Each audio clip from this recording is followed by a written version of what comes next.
Continuing our discussion,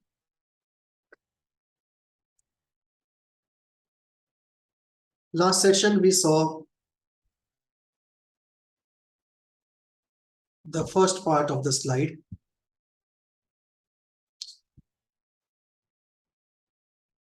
And now we have to go into the individual philosophers. If we look at Immanuel Kant, there are two important points of discussion there. The epistemology of Immanuel Kant and the thing in itself.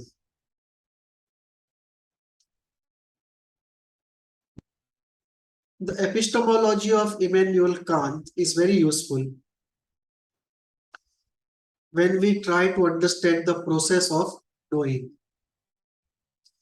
It appears many times in the Sutras that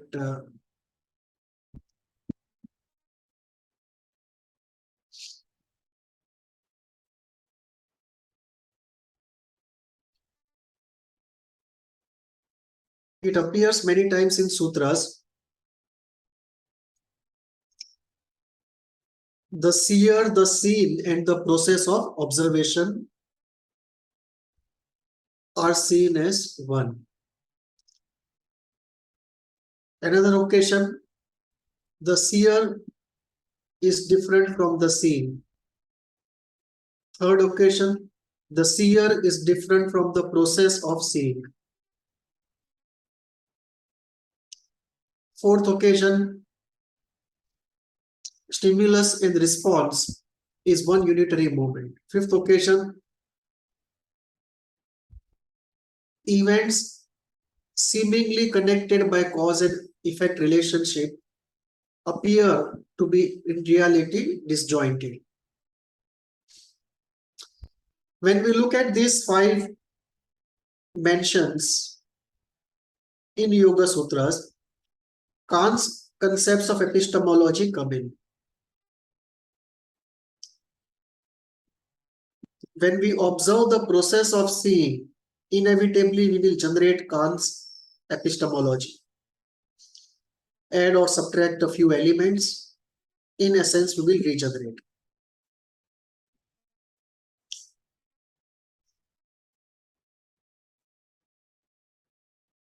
The fact that the mind has innate tendencies,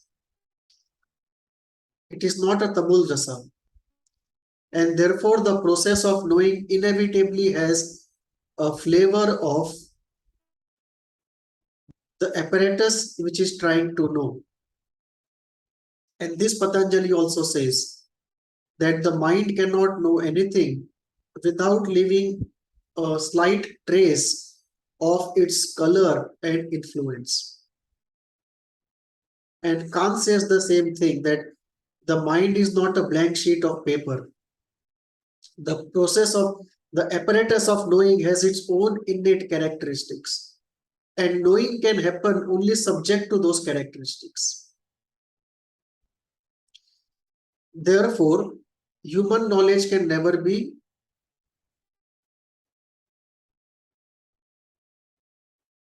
absolute. Of that we can never be certain. We can never be certain that our knowledge is absolute. And Kant talks about infinite regress. He says, if we have five senses and we can see the world with five senses, maybe there is some other organism who can have seven senses. Does he see the world differently? Does he interact with characteristics of reality that we cannot interact with because we don't have the senses to do it? So maybe we require seven, and if we have seven, we still put the question, maybe require 15. If we have 15, we still put the question, and this is an infinite regress. At no value of number of instincts or senses or faculties can we be sure that nothing more is needed to understand reality. And therefore, our knowledge is limited strictly to our species.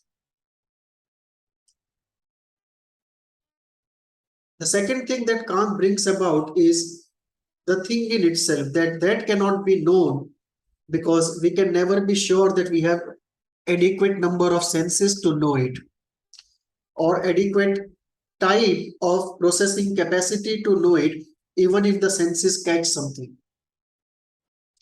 And there is no way we can be free from the characteristics of the knowing apparatus.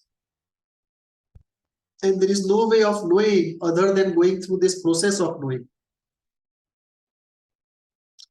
And therefore, what the thing is into itself can never be said with certainty.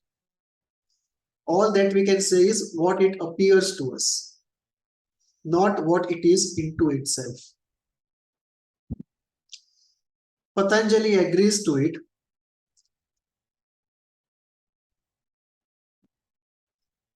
However, there is a difference in the understanding of knowing.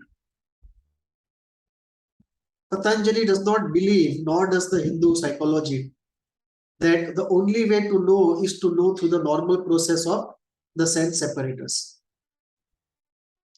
There is also knowing by intuition, there is a knowing by identity, and there is knowing in altered states of consciousness. Patanjali talks about that knowing. We'll take it up when we go to Bergson.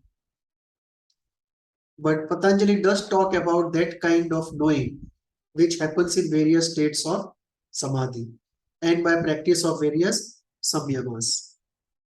So that brings into account a different kind of knowing than what Kant talks about. And if different kinds of knowing are possible, then the thing in itself recedes and more of the thing in itself starts becoming available to be known. And in an absolute expanse of capacity, although Patanjali does not say it, conceptually one can stretch Patanjali's argument to say that there may not be anything in itself left unknown. Comprehensive knowledge might be possible, not by the way of our normal knowing, but through some other way of knowing.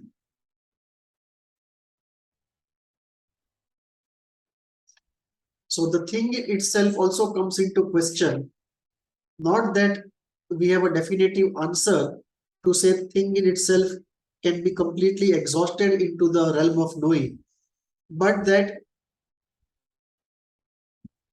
in the least, because different types of knowing exist, the boundary, the Kantian boundary definitely is pushed and more of it comes in the realm of known or knowability.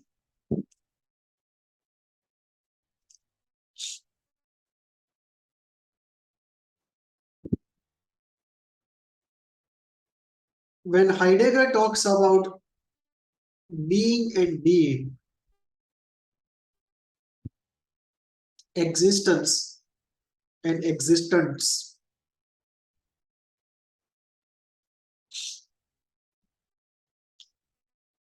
the Hindu philosophy and Patanjali,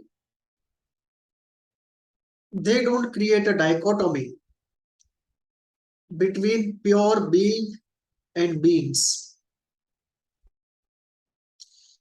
The beings proceed from and are created from the pure being.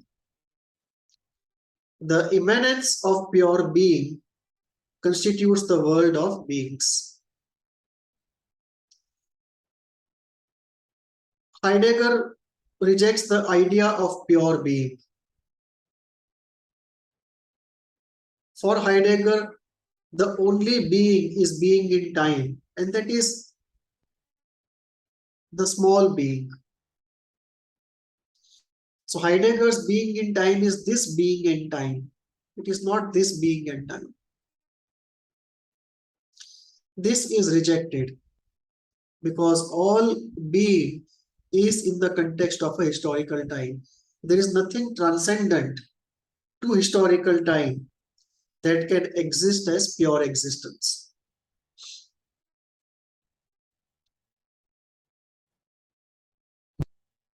In Patanjali's exposition and much of ancient Hindu thought, pure being exists and the world of beings proceeds from there. It's the eminence of the pure being that constitutes the world of beings. Even in an individual, it is possible to go back to the layer of pure being, disjointed from the historical and the psychological parts of ourselves. The state of no thought, the state of samadhi, is one such state where one is away from the psychological and historical parts of oneself. So Patanjali does not agree that in human existence it is only this being. Rather, it is this being in ordinary life, but by deeper practices one can go to this being, this state of this being.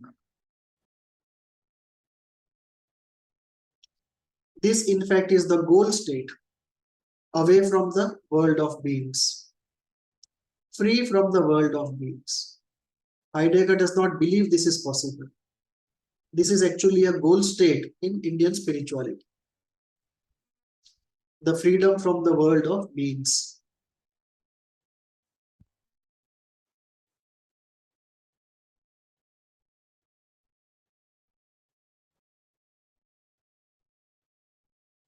Heidegger's idea of disclosure, knowing by disclosure,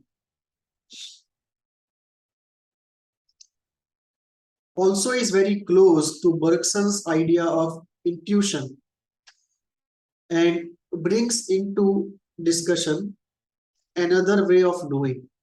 We'll go into it in a moment. But Heidegger's knowing is not necessarily same as Kant's knowing.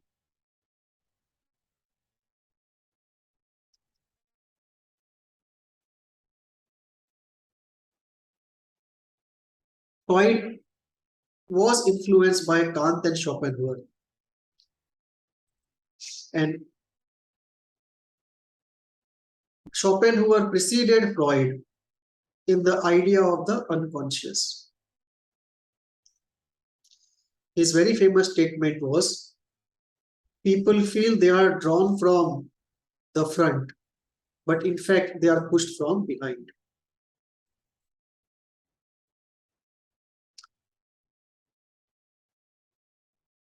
Freud could not incorporate the epistemology of Kant or ideas of Heidegger, could not incorporate the social and the historical in conceptualization.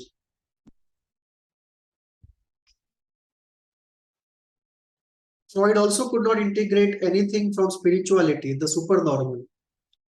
So his ideas about the mind essentially were ideas about the abnormal part of mind. The normal and the supernormal were left out. And therefore, that model of the mind also has a flavor of it. The pathogenesis has a flavor of it. The healing technique has a flavor of it.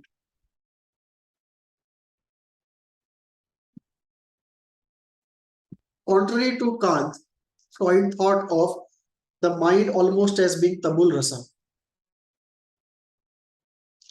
And that was one of the major differences with Jung, who agreed with Kant that the mind was not tabula rasa, not a plain sheet of paper. It had its own innate structures and tendencies. And there, Patanjali agrees more with Kant and Jung rather than with Freud. That we have innate tendencies because of past births. Neither Kant, nor Heidegger, nor Freud, nor Bergson, nor Schopenhauer could actually go into the rebirth part.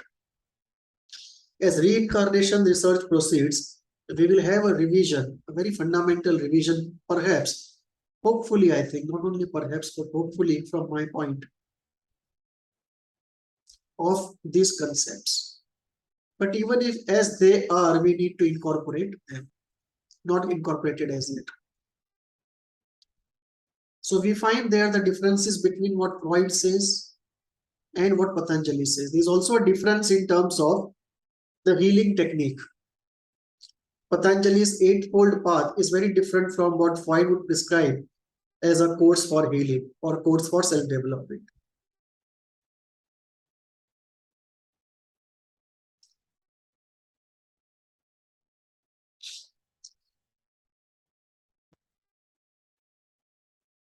Catharsis, so important to Freud, is one of the tools of Bhakti Marga, the path of devotion, but not the only tool.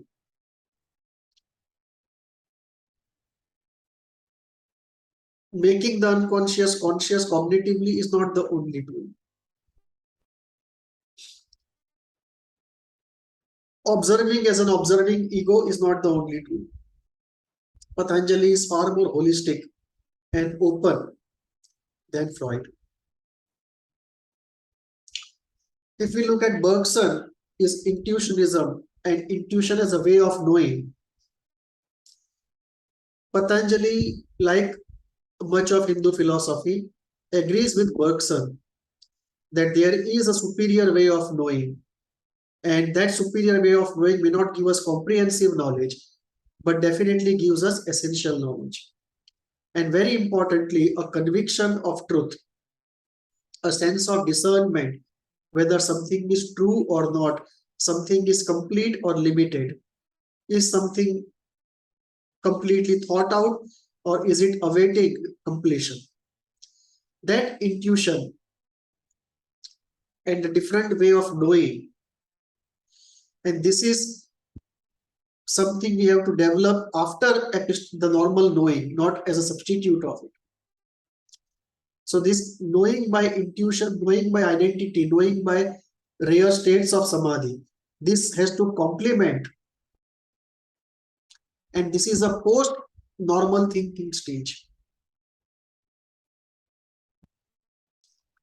So intuition is not pre-rational thinking, it is post-rational thinking.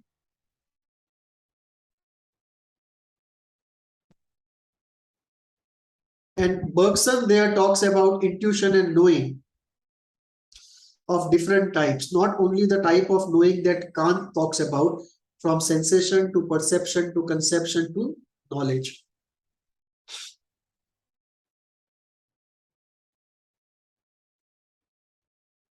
Schopenhauer's idea of the will is very close to Patanjali's idea of the desire, that it is the desire which leads to rebirth. Schopenhauer doesn't go much into rebirth, but Patanjali does. And he says the parents are only facilitators. The birth, in fact, happens because of desires and karma. And tendencies move from one birth to another. And therefore, the mind is innately structured, not only based upon the genetics, but also based upon the karma, the self journey of the new life, and tendencies of the past. And therefore, not only Patanjali in that sense agrees with Jung, but goes a step forward to say not only that the mind is innately structured, but that the structure has an imprint of past karma and the journey of this life. And it is this will which drives everything. And this will behind the mind is the will to experience and the will to be free from the experience and go to the state of samadhi. So Patanjali specifies this will behind the mind. Not only he accepts that there is a will behind the mind, but he specifies that will behind the mind.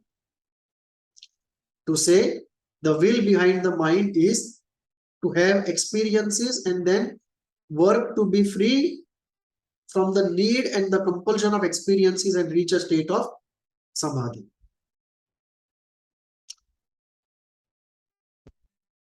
Patanjali does not go into the elementalism of Tantra and Yoga. So essentially, it's an essential text, not a comprehensive text, Yoga Sutras. So Patanjali talks about the purification of elementals. In one of the sutras, he says, with the cessation of the ceaseless activities of the mind, slowly the elementals also get purified and the senses come to a rest.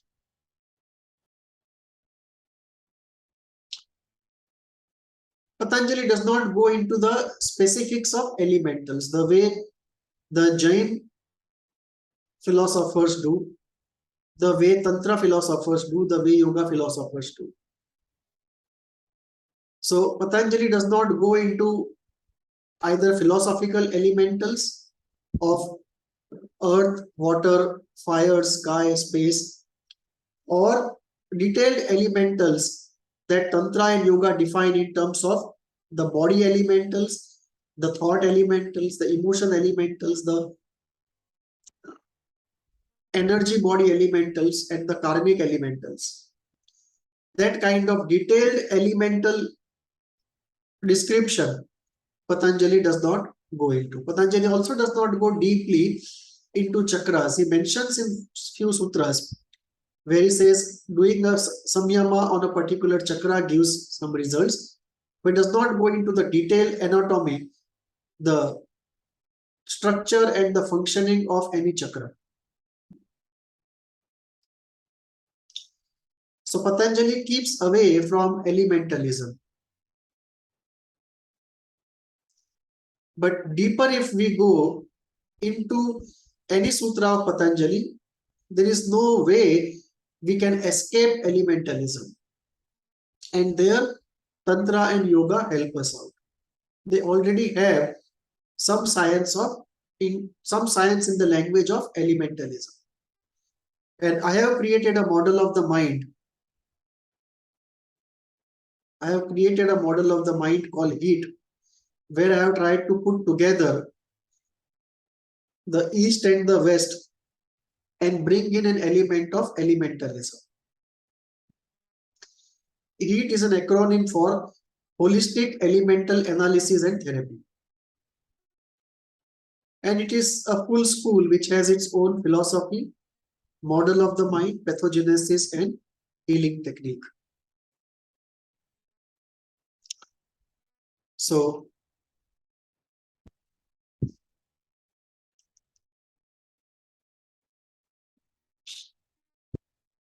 this is the first introduction of consolidated discussions on Patanjali. We'll continue our discussions. We have completed, I think, the first part of our discussion on philosophy. And next is metapsychology. But just a few more statements on philosophy before we close for the day.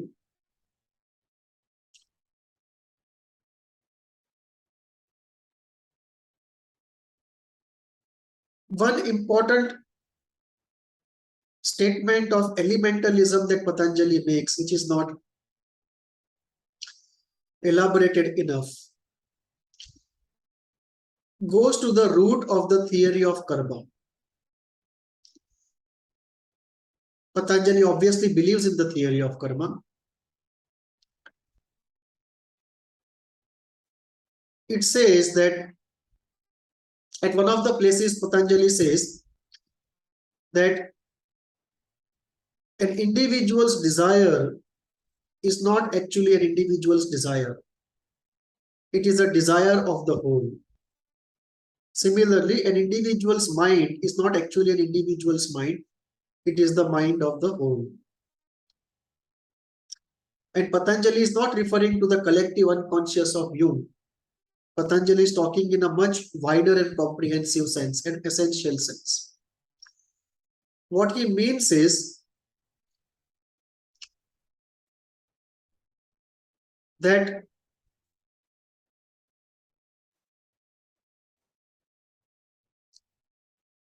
each mind is processing entities. So each mind is contributing to processing of entities. Assume that in this journey of universe, this entire cycle, assume metaphorically that 100 kg of happiness has to be felt by conscious beings. And out of that, 10 kg is to be felt by all human beings put together, out of which 1 gram is to be felt by one individual. So that individual feels as though he is autonomously, individually feeling something, but actually he is a part of a much larger process. And in that sense, all elementals are universal in nature, and what we call the human integer is only a aggregation of small quantities of all elementals. In the journey where all these elementals have to be processed out in a particular way in the journey of the universe, according to the principle of the universe.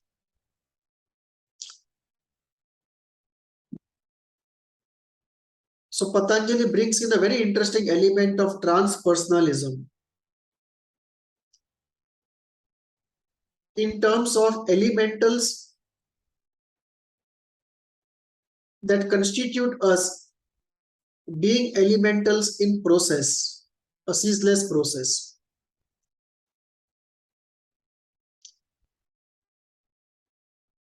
And there being initial loading of each elemental with a characteristic, a purpose, and a plan. And therefore, Patanjali makes a very important point that after deep samadhi, the elementals move about. They don't stop moving about, they cannot. But there is no desire, no purpose guiding them. So we are free from our entanglement with elementals for satisfaction of our desire. And once we are free and we leave the elementals free, we complete our evolution. And then there is freedom if to continue in that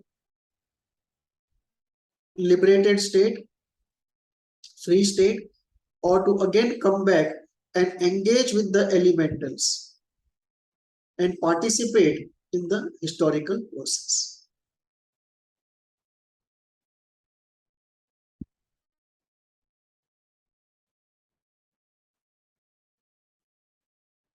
We stop for the moment. We have done the philosophy part of our discussion. We continue with metapsychology next session. Thank you.